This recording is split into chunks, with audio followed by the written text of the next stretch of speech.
tanquem el programa d'avui fent un reportatge a l'escola 11 de setembre de Sant Quirze del Vallès.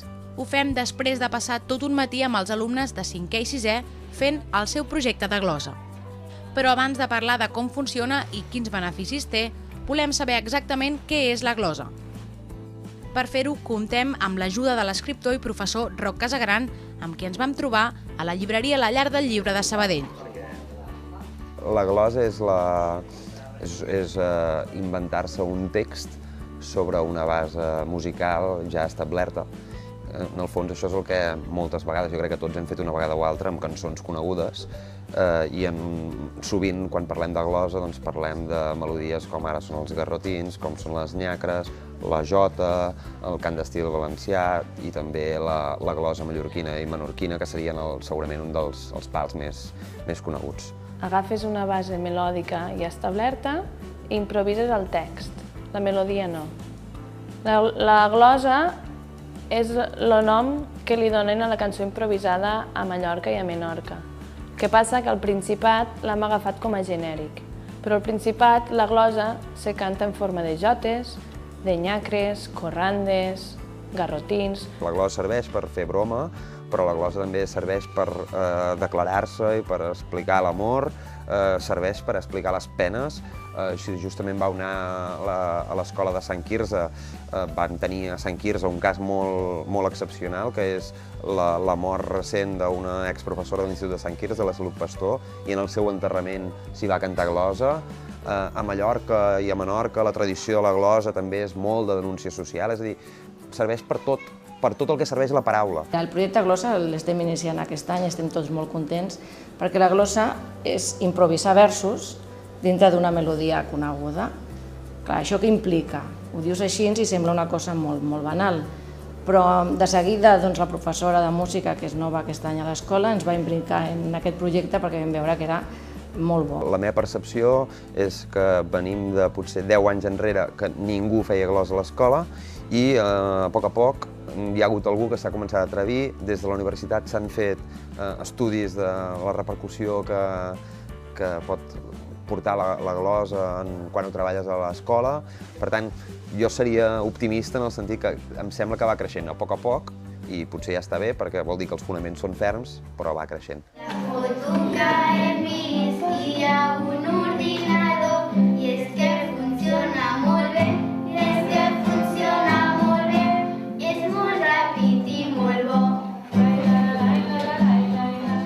Treballar la glosa ofereix l'oportunitat de fer una feina transversal entre diferents matèries.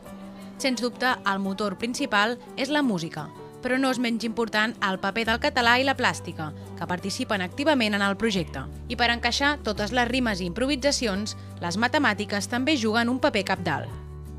La glosa la comença la Gemma des de la classe de música i els tutors ens afegim, des de català o des d'altres àrees. Pot ser plàstica, educació visual i plàstica, o matemàtiques, o teatre, o el que sigui, però ella ho engega des de música. Ella, a més, ens dona les pautes. Ens dona les sessions que hem de fer cada setmana, si ha de ser de jocs de mètrica o ha de ser improvisació, però ella és la que ho treballa sobretot des de música. I nosaltres ho fem, i ho fem els 2 cinquers i els 2 sisès. Em sembla que és una iniciativa molt interessant i que porta moltes més coses, que va molt més enllà de la simple activitat que es fa dins d'una assignatura concreta, una matèria concreta. Em sembla que una de les coses que proporciona la glosa és el treball diguéssim, extensiu a moltes matèries diverses. Clar, per una banda ho treballaran les tutores a l'àrea de català, que es podria fer també en castellà o en anglès, o sigui, serien diferents, ja no seria glosa, li hauríem de dir un altre nom, però també es podria fer. I per una altra part també ho està treballant la professora de música amb el treball del ritme, de la consecució de la frase musical. Jo, per exemple, en català sobretot, o en castellà, perquè també es pot glosar en castellà, tot i que no ho fem tant, però sobretot en català, amb matemàtiques, amb la mètrica, els heptasíl·labs, les quartetes, amb plàstica també. Per exemple, nosaltres que hem acabat fent els contes de la Caputxeta, clar, treballes la dicció, treballes la posta en escena, treballes com la posició corporal, o sigui, treballes des de diferents àmbits. Quan ve la televisió, tothom està de gira i molta nit i tots tenim molts nervis i molta gent inspira. Des de música fas treball de melodia, pots fer treball d'acompanyament, pots fer treball de postura, de dicció, d'afinació, sobretot. Des de llengua fas un treball més de mètrica, de rima, de creació d'idees. Que es treballi amb les paraules sempre agrada, no tant perquè sigui escriptor ni sigui professor, sinó en general, perquè em sembla que com més vocabulari, com més lèxic tingui qualsevol persona, aquesta persona serà més capaç d'explicar-se ella mateixa, d'entendre el món, de relacionar-se amb el seu voltant. Per tant, li farem un benefici a aquesta persona que està augmentant el seu lèxic. Per una qüestió de necessitat, si tu estàs fent glosa, com més sinònims sàpigues, més fàcil et serà aconseguir fer una rima.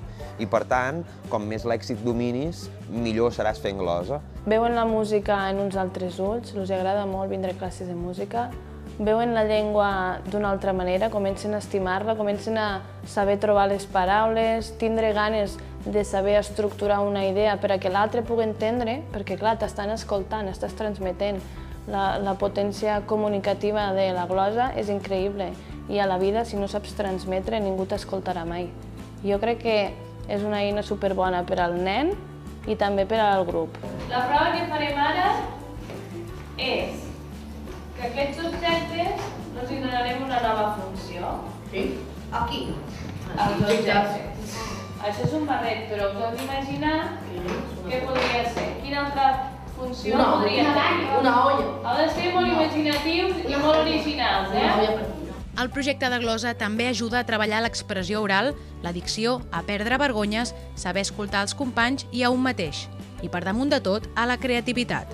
Un aspecte que es treballa molt a l'Escola 11 de setembre de Sant Quirze del Vallès, ja que és un dels eixos principals del seu projecte educatiu. Això és una baqueta, la funció li canviaré. Quan jo n'en tingui dos, uns fideus em menjaré. Però sabeu utilitzar-ho? Jo sí.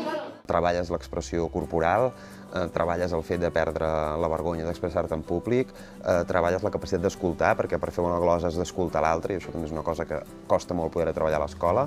És a dir, hi ha tota una sèrie d'elements, i aquí podríem anar-hi sumant, però tots aquests elements treballes coneixement del món, de l'actualitat, perquè per poder fer bones gloses cal conèixer què passa al teu entorn, treballes capacitat de fixar-te amb el que hi ha al teu voltant, perquè moltes vegades amb l'excusa d'alguna coseta que hi ha en la sala on estàs fent la glosa pots fer tu una glosa. Per tant, hi ha tota una sèrie d'elements que són molt positius, treballes la creativitat, etc. O sigui, em sembla una experiència brillant i que crec que hauríem d'anar exportant i que cada cop ens atrevíssim més a fer-ho.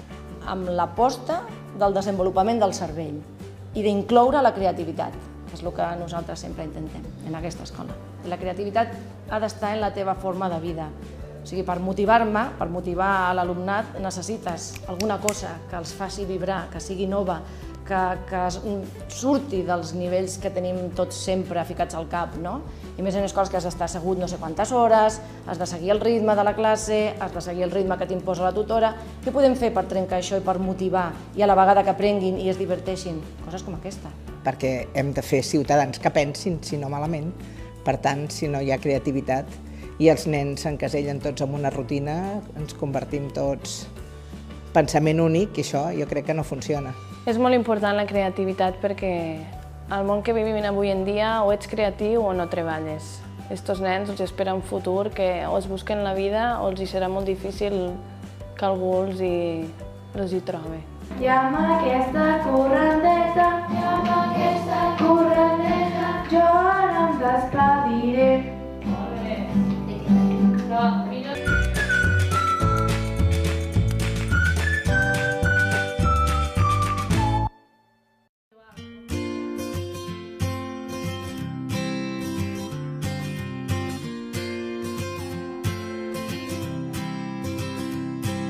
Com ja hem vist abans de la publicitat, treballar la glosa ajuda molt en el creixement educatiu dels infants. Un altre aspecte a destacar és la millora en l'agilitat mental dels nens i nenes i que la cançó improvisada requereix. Els infants estan en una edat perfecta per treballar-ho i aconseguir un vocabulari més ric. Es fa a través de la música i de forma lúdica, fent més significatius els ensenyaments. Això és un bon comiat, no us ho diré en francès. Així que adeu, adeu, i que visqui el Vallès. Ai, que visqui!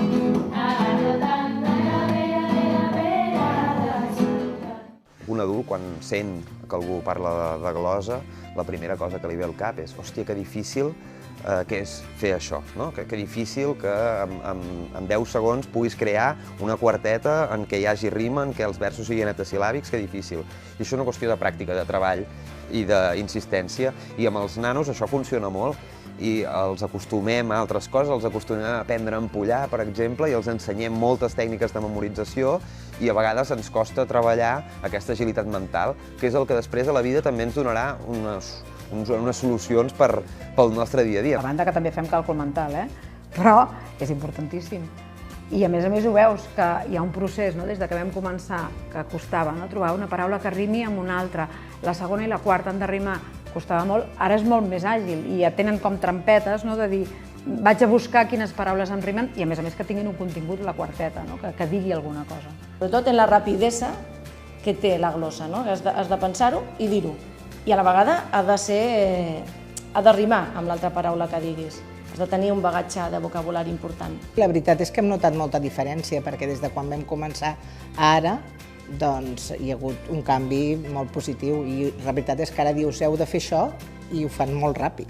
El més important és que és una cosa significativa. A vegades a classe aprenem coses que després se mos obliden i això sempre els hi servirà per a saber sintetitzar idees, per a saber contestar a algú altre argumentant una opinió, per a tindre més esperit crític.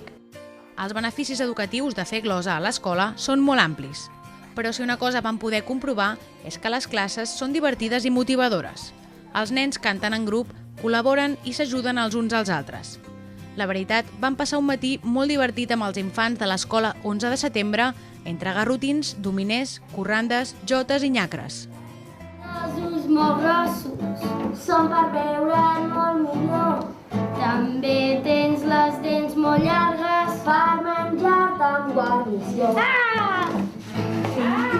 Agarrotant de la vera de Sant Jan. Agarrotant. La glosa, a més, el que fa és cohesionar tota l'escola, perquè aquí, per exemple, només arribar ja l'actuació de Nadal de música la vam presentar en garrotins i ja va ser com una cosa que va encantar la gent. Ara, a Sant Jordi també farem garrotins o corrandes. Després del Carnaval, el pregó de festes el van fer els nens mateixos i el van fer també en garrotins. Una de les altres coses que té és que motives, però motives amb diversió, s'ho estan passant bé. I això implica, a més, que el professorat també estigui bé, perquè quan sortim i hem a portar la guitarra i el que fem també és glossa. O sigui que hi ha la part aquesta de diversió, de que els nens es troben bé, i com que s'ho estan trobant bé, no pensen que estan fent un exercici que els està proporcionant tota una sèrie d'avantatges. Ens estan esperant la tarda que toca glosa, a més ho fem en mig grup, o sigui 12-13 alumnes, i és fantàstic, s'ho passen superbé. O sigui, ja és allò, la classe la desfem, posa les taules en una altra disposició, per tant és perfecte. Doncs cap als nens és un exercici de llengua fantàstica, cap als mestres s'engresquen, pensar que nosaltres, els mestres del cicle superior, a vegades ens passem whatsapps cantant i que tot això dona motivació i alegria per tirar endavant i fer una escola més creativa. És totalment lúdic. Pensa que normalment no hi ha paper i això ja és que no hi hagi un suport, que hagin d'estar mirant. És algo molt mental, vull dir que els espais canvien, ara tinc mig grup, ara tinc 2 grups, ara faig parelles, això és molt motivador, a més cada 2x3 vas canviant i sobretot jo crec que ells entre ells s'agraden i s'hi potencien molt l'autoestima, ostres, que bé acaba de cantar, a veure si puc fer-ho jo igual de bé. Ja m'he acabat de cantar, m'aniré amb el Vallès, m'ho he passat superbé i que visqui el Vallès. Agarrotant, i ara ja va sent hora que anem marxant. Però abans de marxar, agrair a l'escriptor Roc Casagran la disposició per parlar-nos d'una de les seves passions, als mestres de l'escola 11 de setembre, als seus alumnes per un matí molt especial i principalment a l'impulsora del projecte, la Gemma.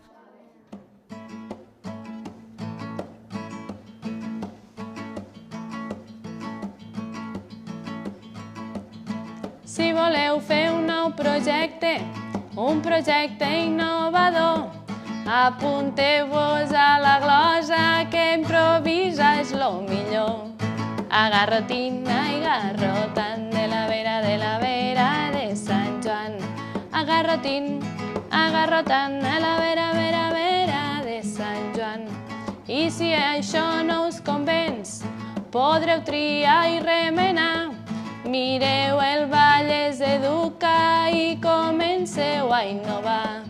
Agarrotin, agarrotant de la vera de Sant Joan. Agarrotin, agarrotant de la vera de Sant Joan. Gràcies i fins aviat!